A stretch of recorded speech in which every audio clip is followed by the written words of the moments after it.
Hi YouTube, how are you doing? And welcome to the new Phasmophobia update. We've been waiting for the VR overhaul update for so long now, and it has finally arrived. And in this video, I will be going over both sides of the story. First, I'll talk about what is new for non-VR players, and then later I will talk about what is new for the VR players, which there's a lot of stuff new for the VR players. And then after this video, I will be going live on Twitch all day. I'm going to be playing in VR, so if you want to see all the new stuff, you're very welcome to join us on stream. I hope to see you there. But without any further ado, let's hop into the patch notes and check out what is new for Phasmophobia. Welcome back. We've got an update for you. Finally, the VR update is amongst us. Rejoice! There's loads to unpack here for our VR players, as well as some little nuggets of content for everyone else. But fear not, Ghost Hunters. The custom difficulty update will be soon approaching, and it is a big one. There's also a small update coming even sooner than that. Now on to the patch notes. I am very excited for this. I hope that this is going to be very soon, because I am going to be so excited, and it's going to be so much fun to mess with the custom difficulty options. That's going to be super awesome. Okay, so I'm going to first start with the non-VR stuff. So I'm gonna look at the VR stuff later. I want to start with the non-VR stuff because that's what most people are gonna be interested in.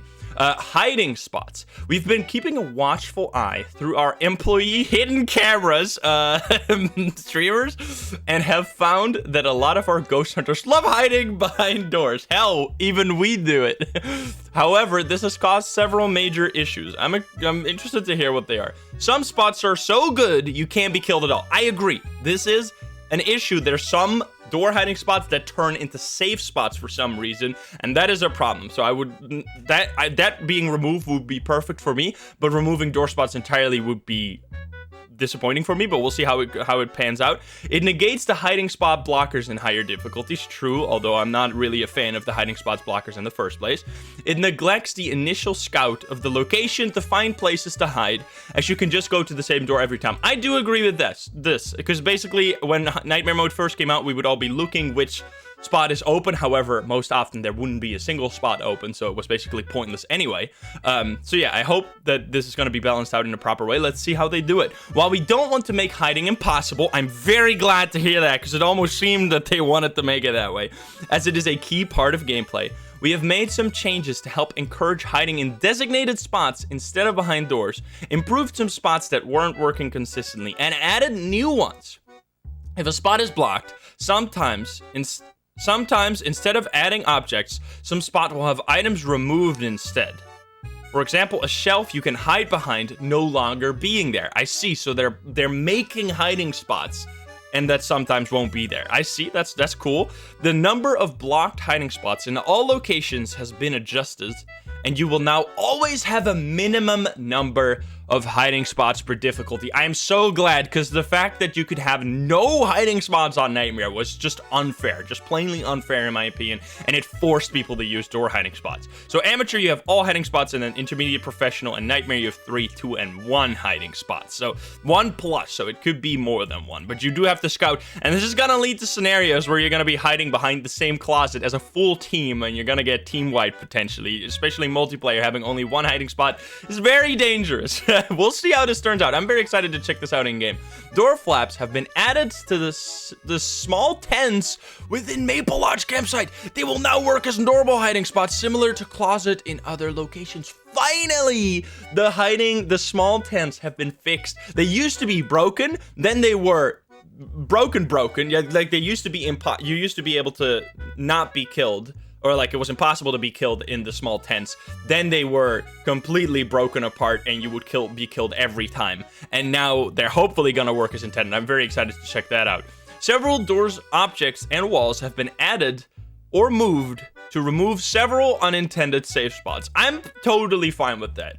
We'll see how this pans out, though. We'll see. I hope that certain door spots are still going to be possible. Probably. We'll see. We'll see. That's more of an in-game kind of thing. Willow Street House has received significant changes to make hiding spots much more consistent. I think especially Willow Street House had some problems. I hope they didn't remove the glass doors being not see-through for the ghosts, because that's lots of fun. All right, new. Here we go.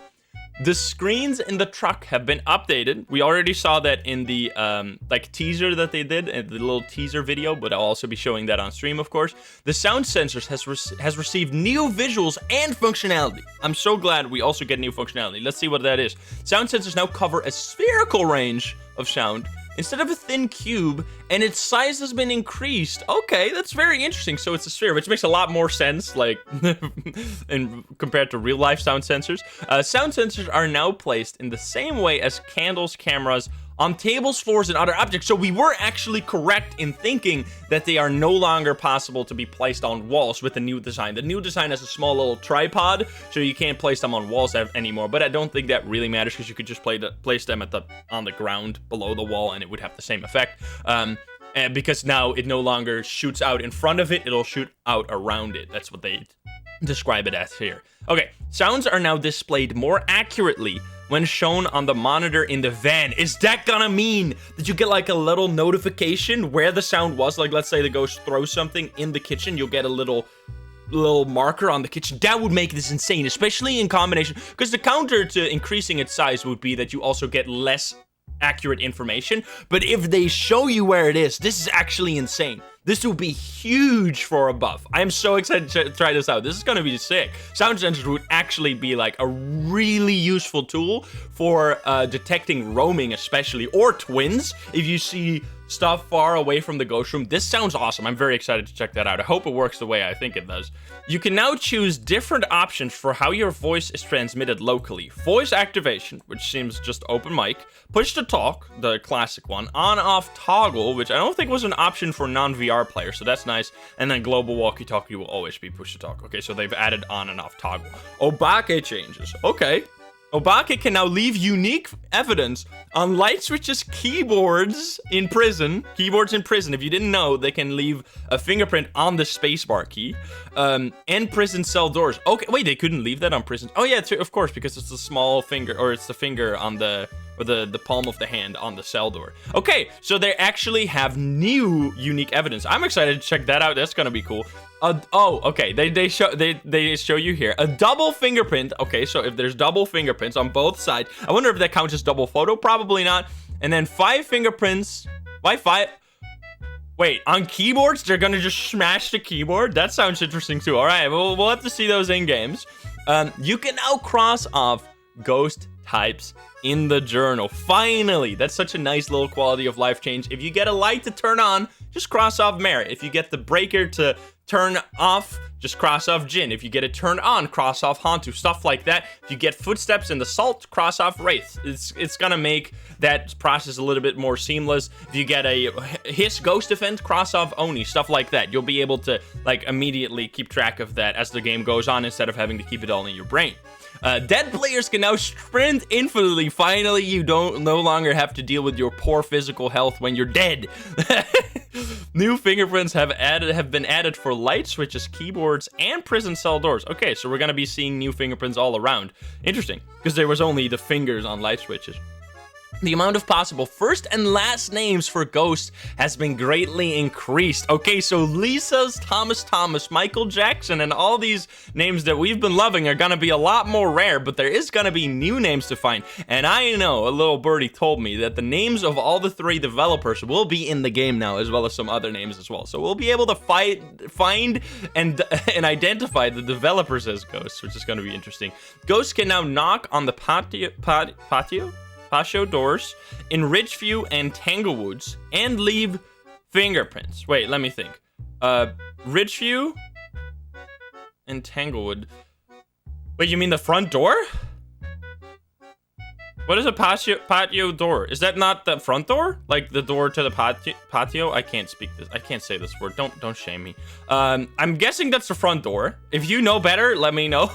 We'll see about that. New sounds have been added. Very cool. Always cool. Added a light switch and ceiling light to the Edgefield basement. Finally, this was so ridiculous. If you turn on the light in the basement, only half the basement will be lit, and the main basement part will be completely dark. These people living here were insane. They had to go into the basement with a flashlight every time. That was actually really annoying for basement, so I'm glad to see that. Added several colliders to trees in Maple Lodge campsite already. Ghosts can now interact with keyboards to turn on desktop computers in the house maps and leave fingerprints on them as well. I thought this was only on prison, but now they've made it on all maps. That's actually really cool. Finally, a new type of fingerprint as well as a new type of detecting obake. The soft shadows will now affect all lights instead of only equipment lights. That's good, because I was actually seeing this yesterday. I was like looking at my shadow and it was all pixely, and it was like, why isn't it a soft shadow? So now this is gonna increase like it's gonna make it less optimized. But if you turn this on, you're gonna have a nicer looking game. So that's nice. The previous game's photos in the lobby are now easier to see, like the paintings that have the photos on them. Added sound to lockers. Added a light switch to the cleaning closet on Maple campsite. Nice. Added eyelashes to the player models. Ooh.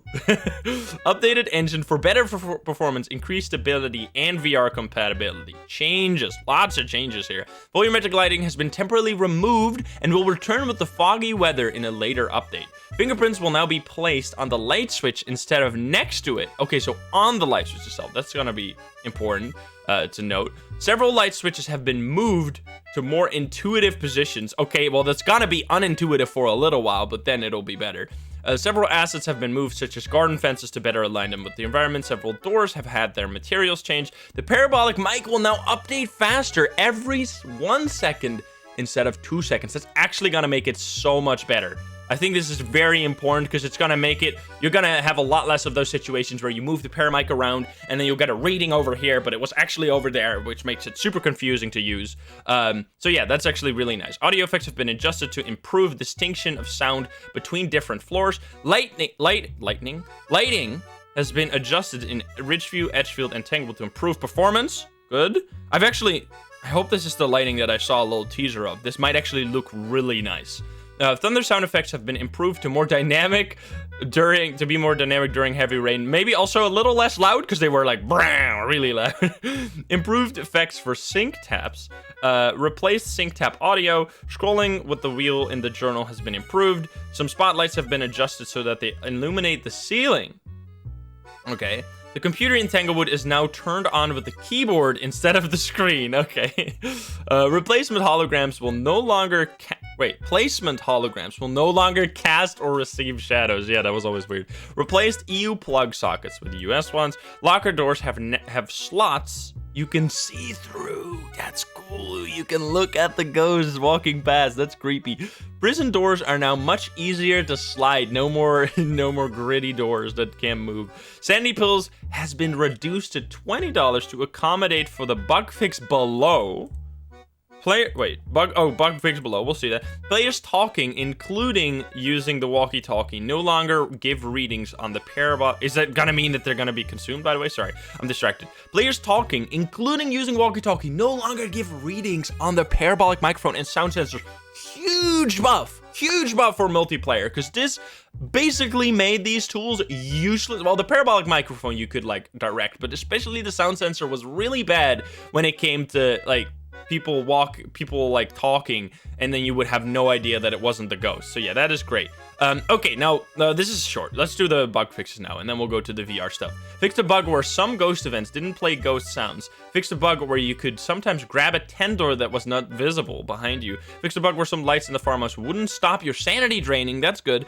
Fixed a bug where the Onryo wouldn't interact correctly if you didn't get the summoning circle cursed possession. I think this means the interaction count at the end of the game, because I literally yesterday had 15-minute quests against the Onryo where it said 0 interactions, which makes absolutely no sense. There was something wrong there, so I hope they fixed the count of the Onryo. Fixed a bug where the ghost event objective would complete when there was no ghost event. Fixed a bug, fixed a safe spot in the Ridgeview car bedroom. Fixed a bug where sprint stamina wasn't regenerating if you had your journal open. Fixed a bug where the journal brightness was set higher than the main menu setting. Fixed a bug where after a hunt, the ghost audio would fade out and back in briefly. No, this was actually such a useful trick to find the ghost room, because the ghost would teleport back to the ghost room, and then you could still hear the hunting noise from the ghost room. So if you lost the ghost room, you could re-find it with with this, but I guess that was, I mean, well, obviously it was a bug, so they were gonna fix it. Anyway, fix the bug where sanity pills were not being removed from your inventory if used or if you died. That's a bug? This has been in the game for years. Wait, they are supposed to be deleted from your inventory? I mean, it makes sense, but it's been this way forever. How did they not find this earlier? Holy shit. Okay, so now sanity pills, every time you use them, they just go away. That's gonna be a money sink now. At least they lowered the price. So you're gonna have, whoa, you're gonna have to pay 80 bucks every time you use sanity pills in a mission, like if you use all of them. Holy shit, the one bringing the items now is gonna feel a lot of pain, especially if you die sometimes. Well, I guess if you die, you already lose it anyway. Okay, that is a big nerf to sanity pills usage. I guess you're gonna be using sanity pills less now. Fixed a bug where the missed ghost event wasn't working correctly. Fixed a bug where the ghost would not walk towards you during some ghost event. Yeah, sometimes it would just walk away, which is actually really funny. Okay, so that is it for the non-VR stuff. Not necessarily huge changes. Hiding spot changes are nice. Some Obake changes. I like the fingerprints changes a lot, but obviously we are gonna look forward to the custom difficulty a lot. But now let's look at the VR changes, because that's where the meat lies for this update. This is what probably was technically very difficult, which took them like 4 months to make, and that's why there's not that much other content in this one, but there's stuff coming very soon again. An entirely new VR system has been incorporated into Phasmophobia. This means better VR performance, smoother interactions and input, as well as fixing all bugs and issues caused by the old VR implementation. All major headsets are now officially supported, and in the future, as more are released, they should work by default. VR players will now see a smaller cursor when attempting to grab objects. This is actually really nice, because it makes it clear which item you're gonna pick up instead of having to like spam click and, oh, you pick up the wrong item, constantly drop it somewhere else. This was really frustrating, so that's really nice. There are two options for grabbing, toggle and hold. That was always the case. Toggle, press the button to grab, press it again to release. This is good for holding items, but bad for throwing. If you wanted to throw something, it's kind of awkward. Hold require you to keep the button pressed down to hold things. Index users, you can change from squeeze to grab in your Steam VR settings to replicate grabbing in other games. I really don't like the squeeze thing, so I'm glad they don't do that. Equipment belt and head camera slots in the truck will now highlight when attempting to slot something into them, so you can see if you pick them up or put them down, I guess. VR seated mode and left-handed mode have been added to the option. VR seated mode is gonna be actually really nice. So you can now properly, I think, also crouch like with a button instead of having to physically crouch all the time. Height calibration has been added to the option, allowing to you align your player character model with your real-life body. Very nice. New hand poses and animations have been added for better visual feedback, such as using a light switch and opening doors. So now you're gonna actually be able to point and touch the light switch instead of like just smashing it with your hands. You can now swap objects between your hands by grabbing. Oh, so you no longer have to juggle the items. You can now grab them out of the other hand. That's nice. You can now simulate crouching in VR by pressing the right thumbstick or the trackpad. Nice. You can now turn 180 degrees by pressing down. Wait, if snap turn is enabled? Only if snap turn is enabled? This actually sounds like a really nice trick. It's gonna make you dizzy, but like, turning around, if the ghost hunts from there, you're like, oh, I have to turn around and run away. It's so slow and fucked. So, okay. Oh, well, I guess you can't do that if you're not snap turning. Okay. The walkie-talkie and journal are now placed on the belt to make them easier to grab and use. Improved VR throwing physics, so you can now accurately throw objects. That's gonna be fun. Okay, so this is actually, wait, I glossed over this one, but this is actually really nice. You now have physical objects on your belt that you can pick up to talk in the walkie-talkie or to look in the journal instead of having to grab them from your shoulders really awkwardly. Smooth camera has been improved for better recording and streaming of VR gameplay. Well, that's nice for me. Improved character walking animations for VR players and multiplayer. No more tippy-toeing. New model and textures for the VR belt. All OpenXR runtimes are now supported. For example, Oculus, Mixed Reality, Portal. Okay. OpenXR runtimes are now supported. I don't really know what OpenXR is, but that's what the framework they changed into. Due to these changes, we recommend that you revisit the in-game VR options and adjust anything necessary for the best experience. Okay, so that is VR. That that's a lot of changes. It's mostly just making the game work as intended for VR, as well as some nice little quality of life improvements. But obviously, that's not going to apply to people that are not playing in VR. There are some other changes. This is definitely a smaller update, just from what I can tell based off of the like new content that is in there. So I'm very hopeful that we'll get the custom difficulty and the small patch really soon, because I am been craving some new desktop content. But yeah, that is the new update for you. I will be playing this like as soon as this video goes live. I will be live on Twitch, so you can check it out. I'm going to be playing in VR, maybe also some desktop. We'll see. Definitely VR though, checking out the new stuff. So if you want to see that, join me over there. You're very welcome to. And if not, thank you so much. I hope you have a great day. If you're not subscribed, please do so. If you like the video, like it. If you dislike it, dislike it. And if you want to join the live streams, you know where to find us. I'll link it in the description. I'll link it in the pinned comment, and I'll see you there. Bye-bye, guys. Bye-bye.